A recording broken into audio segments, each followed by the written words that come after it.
Namaskar once again, everyone, and welcome to our Wednesday meditation session. Of course, once again, we are continuing the conversation of purification of the mind. And I really want to go straight into the practice today, but just as a brief note, just as a brief reminder, and I guess as a visual support, we can take a look quickly at the main notion that we discussed last week, right? And we talked about a story, a very important ancient story that is used by the masters, and how this relates to meditation. I call the purification of the mind. We can also call this process of meditation a mind refinement process. Think about anything in this world that us humans have refined. We have refined art, culture, music. We have refined our cuisine. We have refined precious gemstones and metals. We can refine anything, but that is something that we can only do once we have truly mastered and created such a good relationship and understanding of what it is. Refinement and not the definition, because those two are opposite. Definition is to remove that which is fine.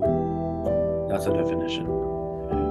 And refinement is to understand what is fine and to go towards what is sublime, what is fine of a substance, right? So how exactly does this happen? You remember that last week we mentioned that the gods were at war with their enemies. And as the war went on for thousands and thousands of years, they really had a hard time defeating the enemy. They made the mistake of thinking that these enemies were not part of the play. They forgot that these enemies were a part of the play. When we talk about how the gods represent your divine or good qualities, and how the enemies, the asuras, they represent your negative qualities. And it is true that we want to appeal to our divine qualities more, but we also need to understand the purpose of our negative qualities. In other words, if we try to cancel or dismiss or bypass our negative qualities, we are not doing them justice, and we are not allowing them to have the purpose that they could have. So what they do eventually is that, of course, they go and they ask Vishnu for help. Vishnu gives a technique to do this. It's a strong technique. The technique is what we know as the churning of the ocean. So they take a huge mountain and a huge snake, and they tie it, and they need to go to the ocean, and they need to move the entire ocean. They discover eventually that their own power is not enough. They bring in the power of the asuras. They tell them, help us do this. Right, so when they start doing this, as things go in mythology, for a very peculiar reason, they put so much faith and so much power in the water that from the water things come. Divine musicians, mythical creatures, many, many things. Eventually, even Lakshmi herself, the goddess of prosperity. Of course, we just passed Diwali, so she's very celebrated right now. She's very, very important. But they must keep going. Even though they see tremendous things, beautiful things, horrifying things, amazing things come up, they keep going. Why? Because they know what the ultimate purpose is. See, when they went for help with Vishnu, he said, if you do this, you will obtain something called soma, the immortality, the nectar of bliss. That is beyond any other thing, is beyond any other kind of rest, any other kind of bliss. So they keep going. This is the same process that that we do in meditation. Firstly, to recognize the qualities that are taking us out of meditation, and understanding that just like the asuras, they are pulling away in their own direction. Right? So when you become distracted in meditation, the first thing that you should never do, never, when you get distracted, should you say, oh, that's very bad, or that's a bad quality, or I am very bad, or anything of that sort. You should not judge it. If a thought comes that takes you out of the meditation, you should never take that thought and try to cut yourself with it. You should not judge that thought. And you should never use it as a measure to judge yourself. If you do this, the thought that you do this with will become a limiting reality. You will become identified with it, and because you have become identified with it, that thought will become your reality. It will become you. You will become it. So let's say that you're trying to meditate and you had a weird thought, or any type of distracted thought,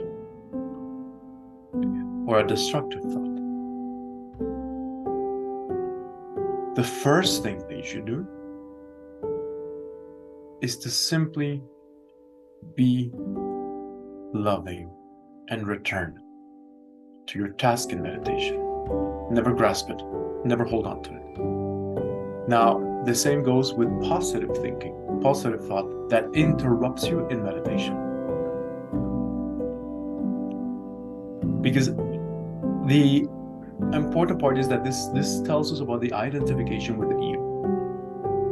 And the ego, of course, has the ability to say, yes, I am the very, very best. But remember that the ego also, I'm sure you know, has the ability to say, yes, I am the best of the worst, or I am the worst of the best. So it can become attached almost instantly to so many things, almost automatically, almost instantaneous. Not completely instantaneous, not completely automatic, but almost. So the first thing that you should do when the attention gets taken away in the opposite direction is to become aware that it is part of the play. And very quickly you return to your task at hand, to the technique that you are using at that time. The better you become at doing this, that distraction is like the asuras. So their power will help you churn the ocean. The technique is the mountain that is being moved. So the better you become at this, the better you can use the power. Otherwise, it is like going into that tendency of the asuras, a bad tendency or a seductive tendency. So your mind has been captured by a pleasant thought or by a negative thought, doesn't matter. And the energy will be just taken away. So you need to start observing more and more. This is why the first step to meditation is becoming familiar with the mind and the behaviors of the mind. And then you start observing to see what are your specific, particular patterns of your mind, your own specific, the ones that you have. Right? So now you know how the mind behaves. You know the mind has thoughts, images, words, judgments, this, and that.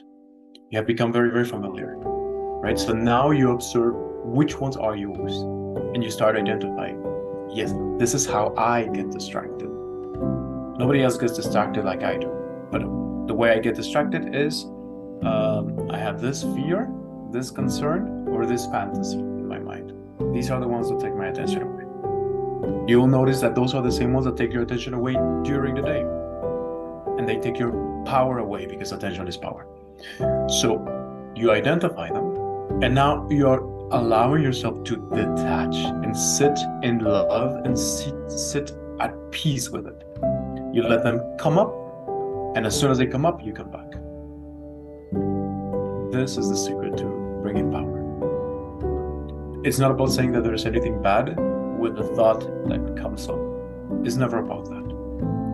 Now, the interesting part, the part that I find really, really fascinating about this, I've spoken about this too, is that the better we become at doing this, the mind and your tendencies and your patterns, they work in a programmed way. because of your karma and because of the way you have lived. They will bring out things that want to capture your attention. So what you're going to do is not purchase what the mind is offering. The mind offers you something at the cost of attention. It costs attention. So you pay with your attention. You pay with your power. So you have less in your power bank account of yourself. And what did you get in return? You got a thought that you identified yourself with. Does that make sense? But what happens if you become better and better at not wasting your resources and not spending all that in a thought? Some of the thoughts that we have are so silly. The mind can be rambling on for hours, buying all kinds of silly thoughts, good or bad, thoughts that are no power. They don't go beyond. They're not even creative. They're not even inspired. They're just random thoughts. You're thinking about your neighbor last time she went to the market. Okay, it's good to think about someone and have some compassion, but then you made a whole story in your mind. And then you catch yourself, why am I thinking about this? Why am I thinking about something, some memory that doesn't matter? So the better and better you become at not spending money, attention in the thoughts, you will realize that now you only want to purchase high quality stuff. So this is why it's an ongoing process. And it's never a one thing, a once and done, once enough. It's never an on and off switch. It's a spectrum, it's a process. Because the better you become at this, the mind has no option but to show you better stuff. Like you're walking to a store, they know they can't get you with a tiny candy, so they're going to try and get you with the better stuff. So they're going to try and get your attention with something that's higher quality. You will notice that you're becoming better and better at doing this. Because what's going to happen is that you will notice that the type of thoughts, memories, and tendencies that the mind show you are different. So the mind has become refined. The mind has become purified from the low quality thoughts, and now only higher quality thoughts come. Of course, now it's harder because now they are harder quality thoughts. So the same exercise becomes harder because more things are going to come out from the ocean of your mind as you're using this technique of coming back, as you're using this power. It's going to become harder, but you keep on the technique. The beauty of it is that you will notice that your mind has so much power that you will start actually wanting to sit with your mind outside your meditation time, and you want to kind of ask your mind, squeeze your mind for high quality thoughts. So now you get to sit with your mind and say, okay, mind, last time I was meditating, you were giving me the secret formula to make my whole life 1,000 times better. You told me the funniest joke. You did this, you did that. Now, please, now you can do that. Now I allow you to do that. And you will notice that your mind offers you better stuff. I've spoken about how when I started meditating in Vipassana, because it's such a long meditation, and you cannot write, you cannot speak, you cannot read, you cannot do anything but meditate and observe and be aware. I noticed for me how it happened that when I noticed this and that I wasn't getting distracted by the lower quality thoughts, only higher quality thoughts came. Even memories that I had completely forgotten about. Very detailed, very specific, very visual, very vibrant. And incredible thoughts, incredible ideas, incredible truths would come to me. So my mind became much better.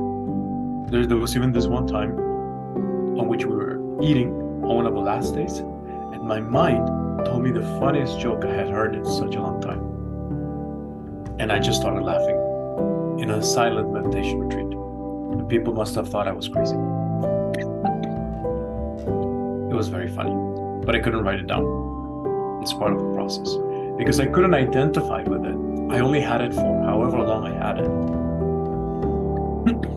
The mind had no choice but to offer me better stuff. So you see how important it is to detach, to be non-judgmental about what you see inside of you, and to come back to the technique. And ultimately, when you create a purpose for your meditation, this is what's going to strengthen your meditation so much. And it's going to strengthen your mind, like I said, purify and refine your mind. And this is literally how the process of the brain works. But I'll speak about that next time, because the brain itself is actually designed to go through distraction. It is not bad, but we need to master how and when this happens, so that we're not letting the mind float around like a fly in the house, going wherever it wants, doing whatever it wants. Now we want to give more space, more power to the mind, but make her a good messenger, a good agent. So we focus on our technique and we set a purpose, an intention for our meditation. Lastly, this is also to say that we should, even though there are benefits to meditation, our true aim should never be the benefit of the meditation. This is going to improve your memory, give you clarity, give you more discernment, more mental power.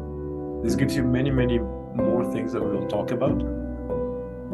This will, give you more mastery over yourself, will help you relax more, will help you activate more, all of this. You'll think of the right thought at the right time, but those are all secondary. Those are all benefits. Your true purpose for meditation should be what? Your spiritual liberation. Not even the benefits. The benefits are amazing, but that's secondary. You should always seek to find the truth. You should always seek to find yourself. So that more aligned your purposes with truth, liberation, and finding of yourself, the better your meditation will be, and also the better your benefits of the meditation will be. So I want to go straight into a practice today to start feeling this.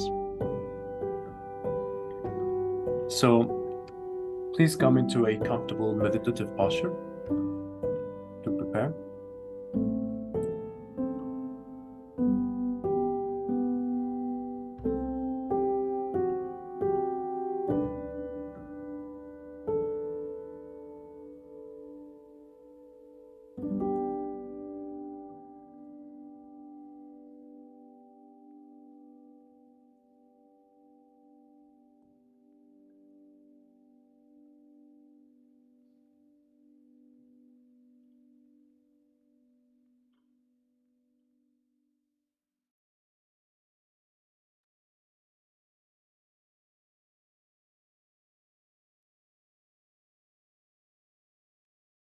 First, coming into the present moment awareness.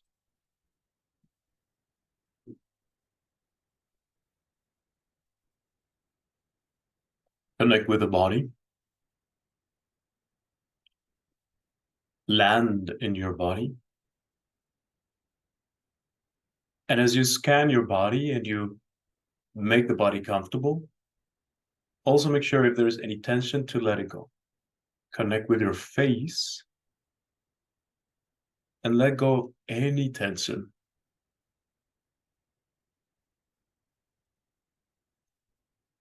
A gentle smile may come, but you should always try to bring that gentle smile from the inside to the outside. Don't seek to put it on as a mask. Let it come out. This comes from you recognizing your whole body and making the body happy. Make the body comfortable.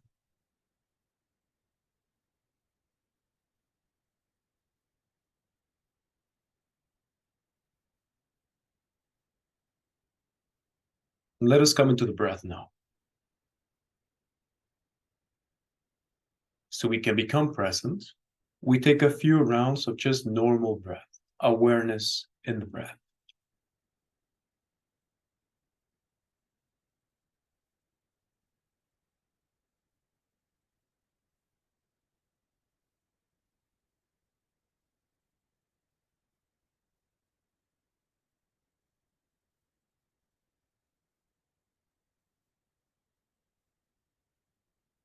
The breath is as it is in this moment.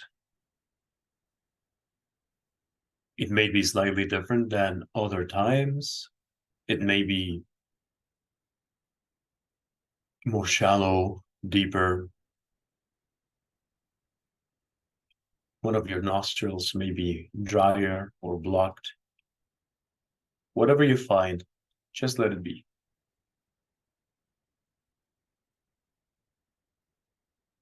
You are becoming aware, but you are not qualifying.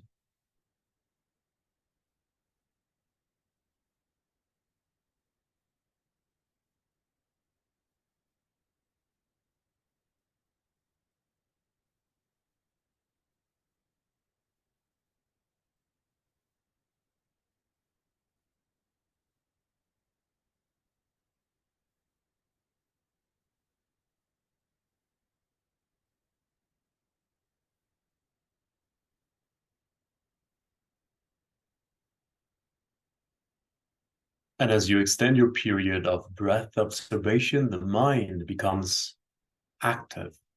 It wants the attention, almost like it wants some order or some command from you.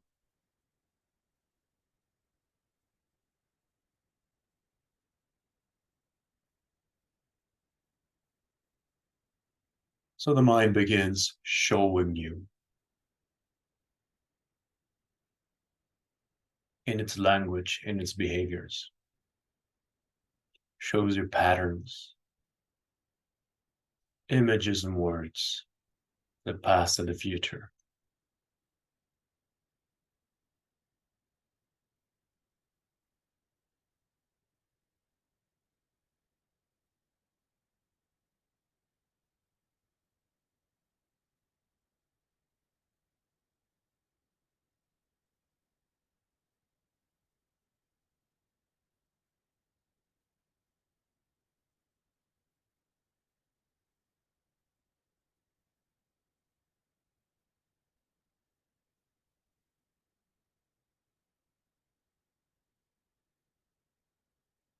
Remain breath aware and body aware.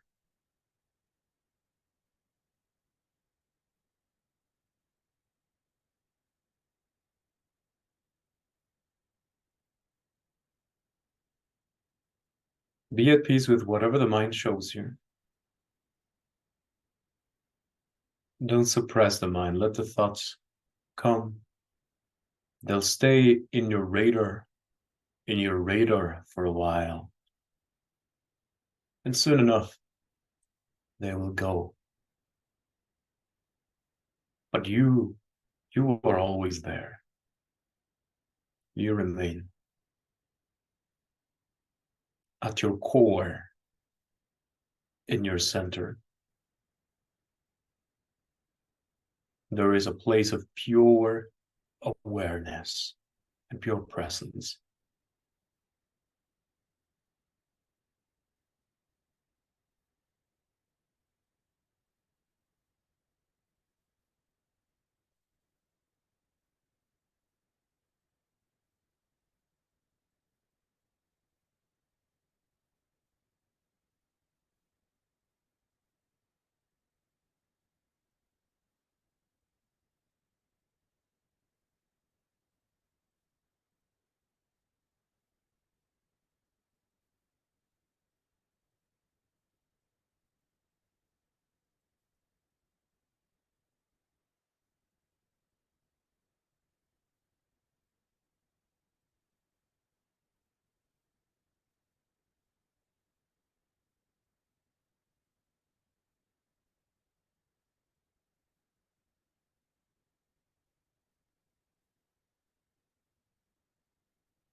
You must persist. There is nothing wrong with the mind, and there is nothing wrong with you. It's just that she is used to working in some way.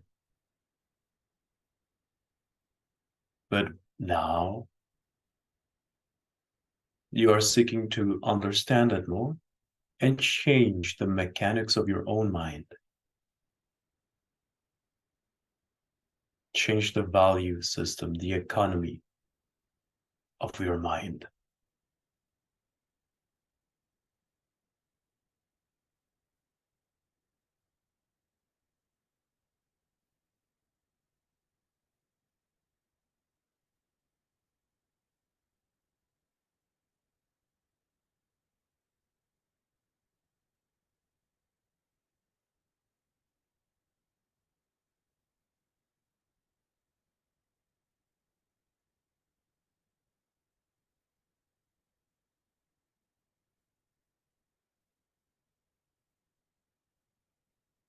Now bring more awareness to the breath. Taking breaths that are more full, deeper. Allow your belly and your chest to expand when you inhale. When you exhale, let all the air out. Keep no air in.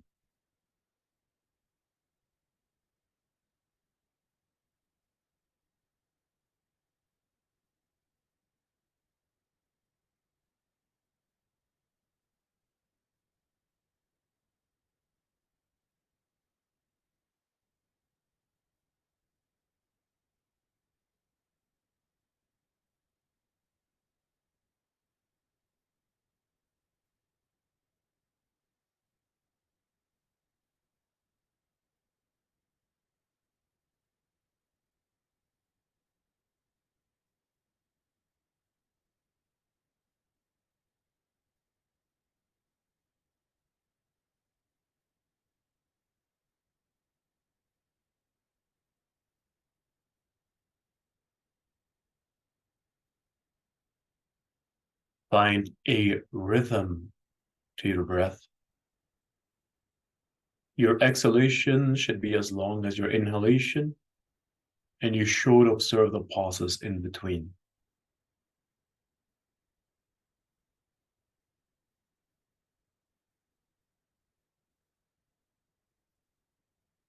You may find a subtle pattern of stopping the full breath after a few rounds.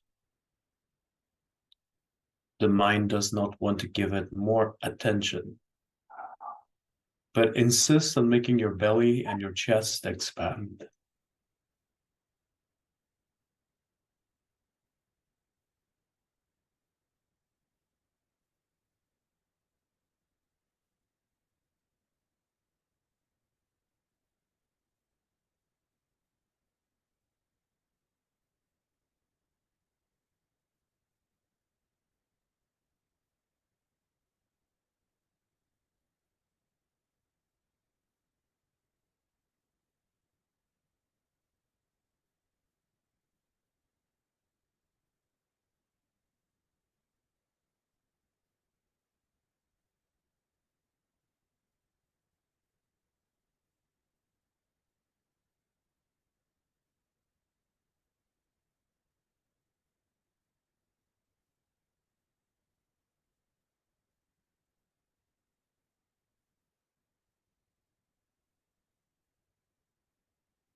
The mind will insist that you observe.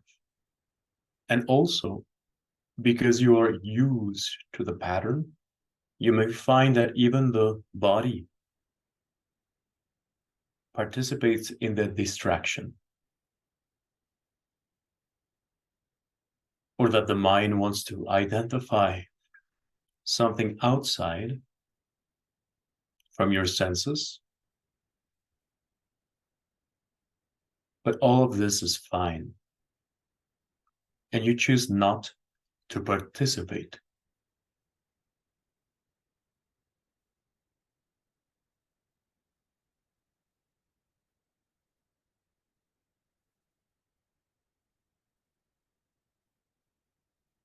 And to help us,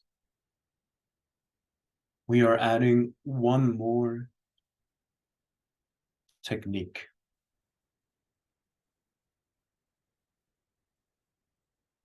We are now using a mantra to help us.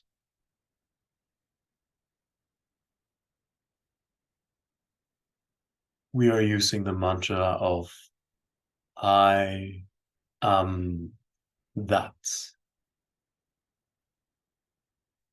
So hum. Inside of you, when you inhale, you create the sound of so. And when you exhale, you bring the sound of hum. So hum. Matching your breath, your deep breath and your rhythm.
If you find it difficult to keep the technique so far, then commit to just the next 3 breaths without distraction.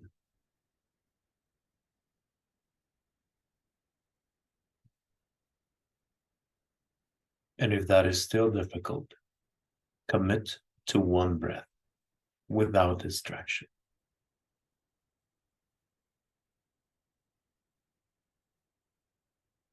Create a container so that you can go further, patiently and gradually.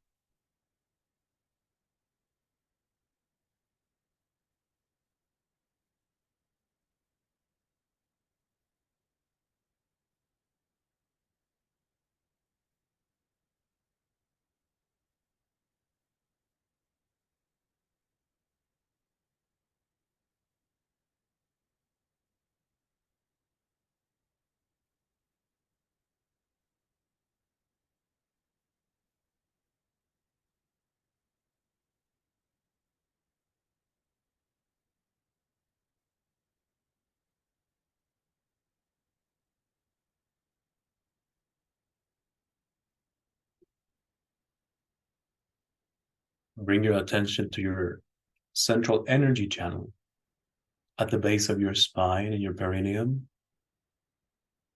And notice that lifting energy that courses from there to the crown of the head, along with your spine. When you inhale, the energy flows upward. When you exhale, it releases downward. Continue with the deep breath and the sound of Soham as you feel the lifting and releasing of energy.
Remember, your attention is power, and this is a loving power that comes from your source, from that divine wisdom, supremely intelligent. We will now enter with all this practice into the silence to practice together, all of us. As you follow the rhythm of your breath, you may find that this inner intelligence perhaps comes and makes a little adjustment, and you should just surrender to it. It is a supreme intelligence, creating corrections to the power of the prana, of the breath.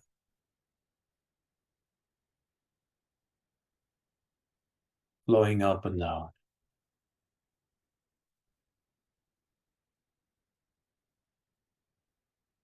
So let us practice together in the silence with the full breath, soham, and the flowing of the energy.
Bring awareness to the center of your forehead. Breathing there for intelligence and discernment, for mastery over yourself.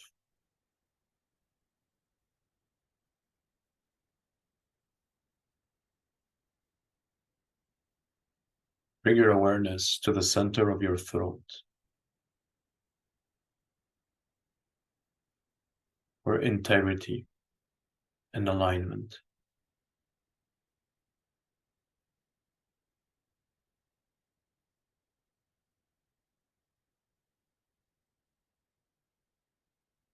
Bring your awareness to the center of your heart, for love and mastery over the emotions. Generating divine love from inside, bringing it outside, and perceiving the divine love in the space, wherever you may be.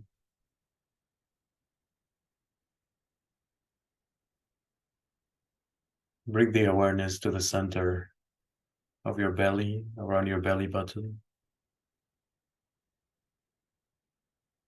Breathing there for power, transformation.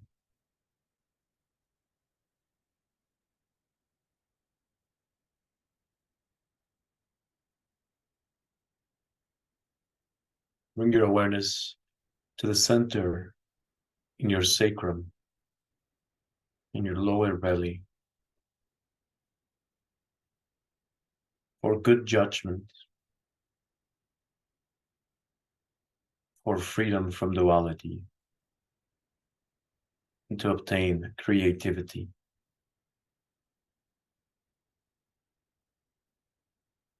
And bring awareness to the center at the base of your spine, your perineum, to be present, to be grounded, and to be consciously connected to the divine intelligence.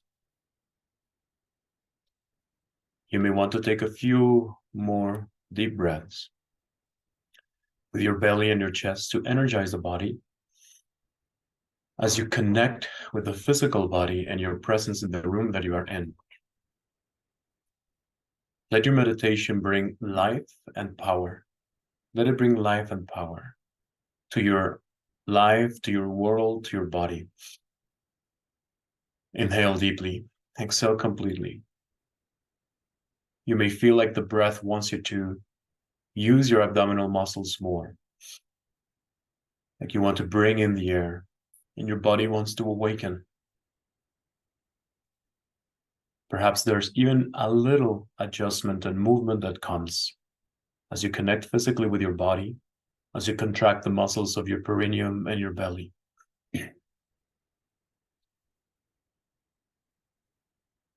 And fully returning back to your body.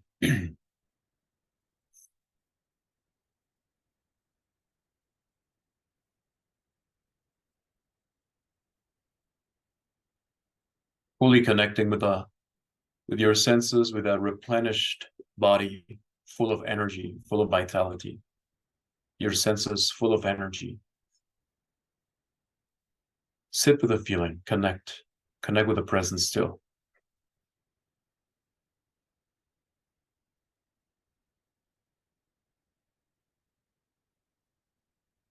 When you feel ready, you can do the process of caring for your eyes.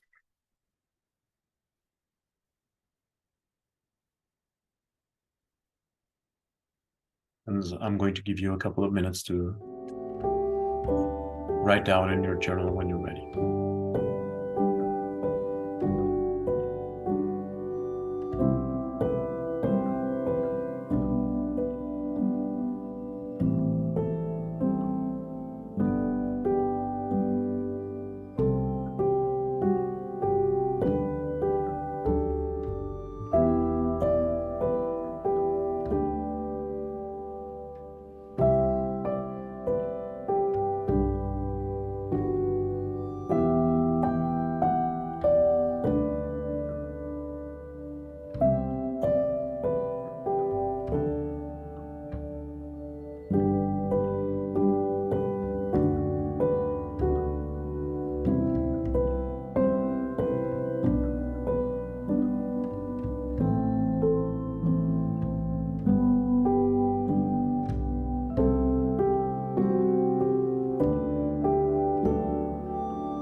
All right, everyone. Thank you very much for your meditation this morning.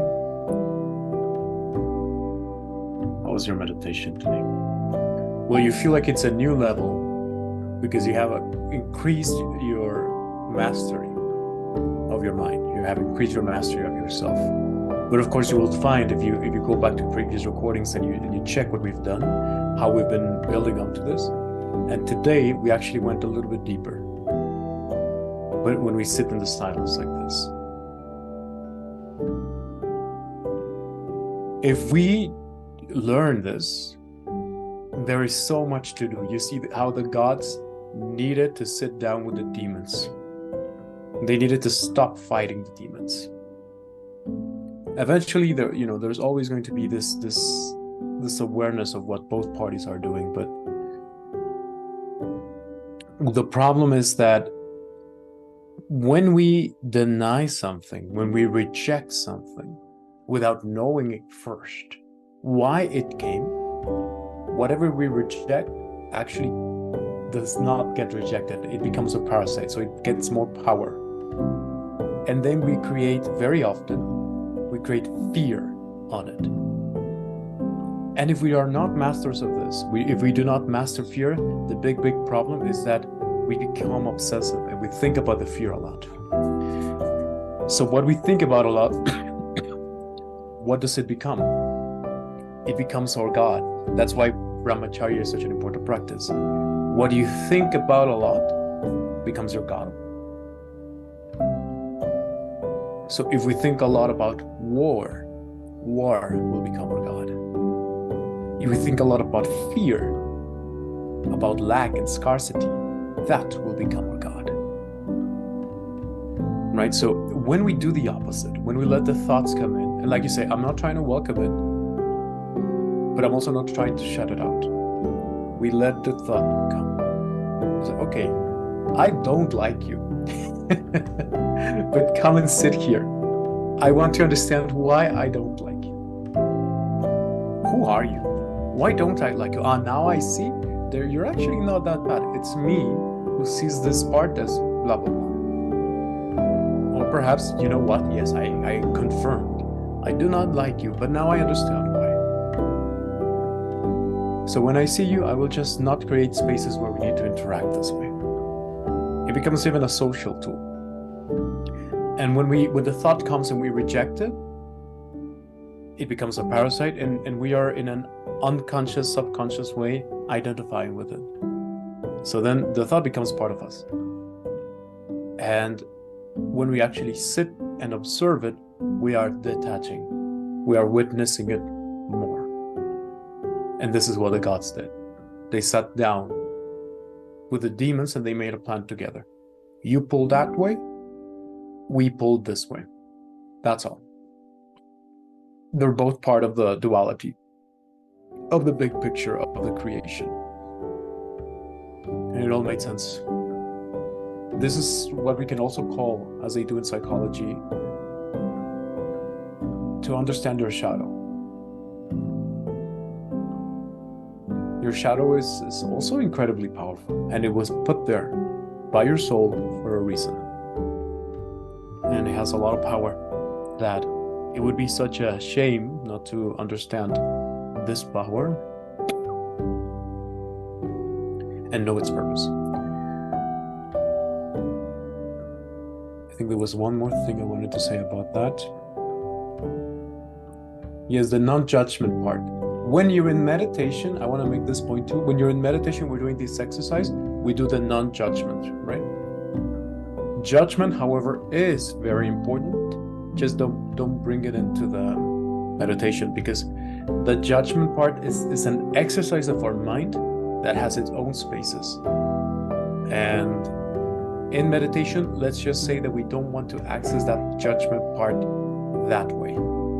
It'll come in its own form. I can speak more about that in another session, but this tells us that in this meditation, that type of judgment of this is good, this is bad, is not what we try to do. However, in other spaces, judgment is very important, right? When I'm trying to think and analyze a problem or my behavior in my daily life, I do need to use good judgment, discernment. So judgment is important. It just has its own space. They say in yoga, in yoga, they teach you not to judge. I don't know who said that, but they're wrong.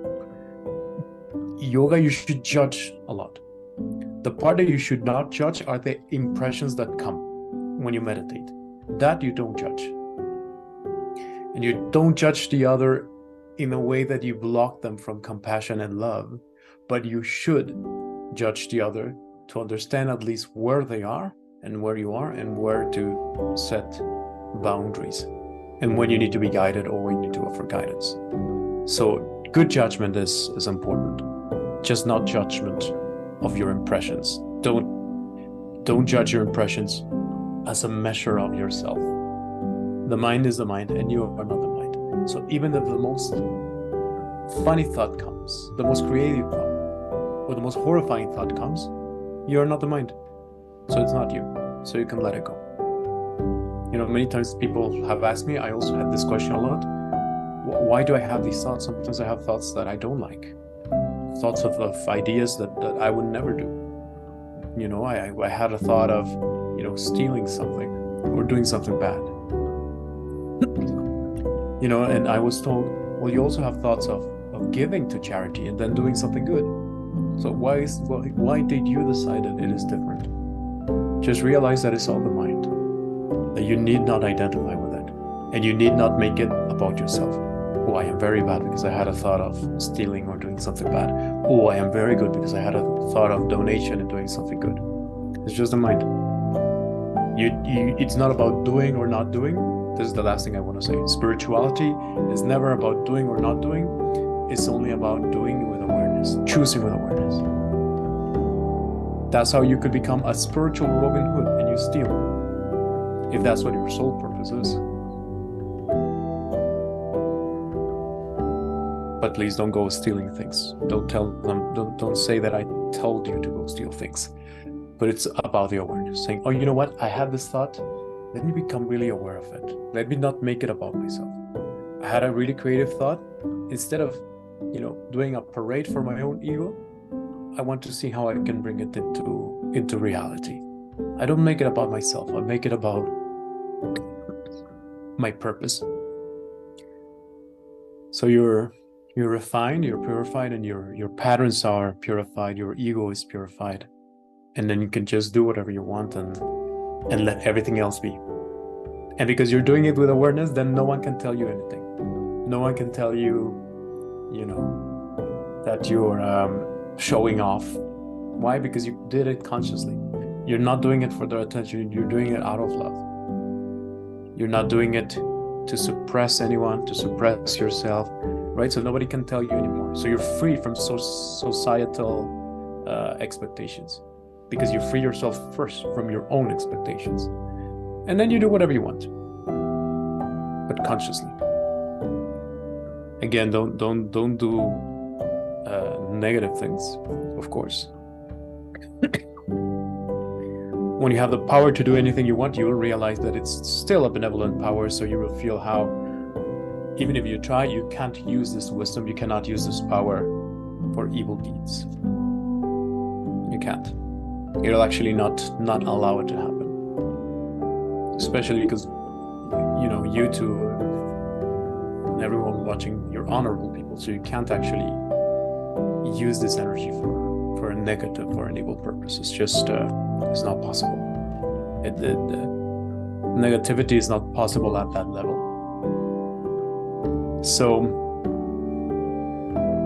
it's never about doing or not doing, it's only about awareness. The thought comes, you're aware of it, and then you decide, yes, I'm going to use this thought, or no, I'm not going to use this thought. I'll bring this thought into reality, or no. And this opens the door to manifestation. But manifestation and what happens in the brain is what I will speak about in the next 2 sessions of Mind Purification series, which is where we are now. So that's all. All right. Thank you all very much for your meditation, for your practice. I'm really happy to hear your discoveries and what you're sharing, as well. If you're watching this later on, you watch it again or you watch the recording, always comment on the chat, right? So that is all for now. I'll see you tomorrow for our Hatha Yoga practice. So take good care of yourselves. You know what? I do have a couple of announcements before I forget, before I let you go. We are hosting a few activities and events soon, some in December and some in January, just for you to know. We are doing middle of December with one of the colleagues from the Yoga University from India and from other programs from India. She is an Ayurvedic specialist and a specialist in something called Garb Shankar, which is yogic practices for women who want to get pregnant women and new mothers with newborn babies, and Ayurveda. We're doing an Ayurveda workshop with this colleague. So Shika is very good, and we are pulling our resources together to create a wonderful workshop together. We're also doing an enhanced relaxation action intensive coming soon. And more information is coming about that in the next couple of days. And finally, Tiff and I are doing a course on mastery of the mind. We're calling it Life and Mind Enhancement. So we're taking the spiritual aspect of it, but also Tiff is bringing in her own stuff as well, which will be about mastery of the self in different ways. Mastery of the self through mind awareness and spiritual awareness, but also mastery of the self in the practical way and practical understanding of your brain, its behaviors, and how to apply that. So that course is also coming up in January, and it's only a 1-month course. We're only doing 4 sessions, and that is all. So we have that and a few other things, but for now, that is all. And if this is interesting to you, please send me a message and we can bring you in. So I think those are all my announcements. Once again, I want to thank you all for your practice, for your discipline and your meditation. Please take good care of yourselves. I'll see you all tomorrow. And as always, be healthy, be happy, and absolutely don't worry. I'll see you all tomorrow. Namaskar. Take care.